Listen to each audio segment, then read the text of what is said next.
రీసెంట్గా మన మినిస్టర్ పీయూష్ గోయల్ గారు చెప్పిన ఒక వీడియో సోషల్ మీడియాలో వైరల్ అవుతుంది. What are India's startups doing today? We are focused on food delivery app, turning unemployed youth into cheap labor so the rich can get their meals. ఆయన ఏం చెప్పారంటే మన ఇండియాలో startups food delivery apps, instant grocery delivery 10 minutesలో delivery చేస్తాము, లేదంటే betting apps, ఇలాంటివి startups చేస్తున్నారు, ఇలాంటి ఇండస్ట్రీస్ బిల్డ్ చేస్తున్నారు. కానీ చైనాలో చూసుకుంటే రోబోటిక్స్ అండ్ ఆటోమేషన్, అలాగే ఎలక్ట్రిక్ సెగ్మెంట్లో బ్యాటరీ టెక్లో, అంటే ఎగ్జాంపుల్గా చూసుకుంటే BYD వాళ్ళ కంపెనీ, దాని తర్వాత గ్లోబల్ లాజిస్టిక్స్ అలీబాబా కంపెనీ.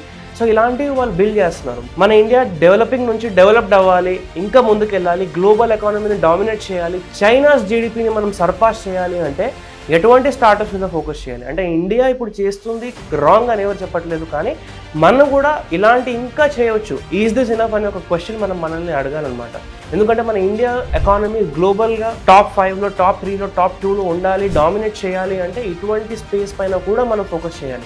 ఎందుకని ఇప్పటివరకు ఇది కాలేదు అనుకుంటున్నారు? మన దగ్గర టాలెంట్ లేదా, లేదంటే దీనికి కావాల్సిన ఈకో సిస్టమ్ లేదా, ఫండింగ్ లేదా, వాట్ బైక్ మీద రీజన్? దాన్ని తప్పకుండా మీకేమనిపిస్తుందో కింద కామెంట్స్ తెలియజేయండి.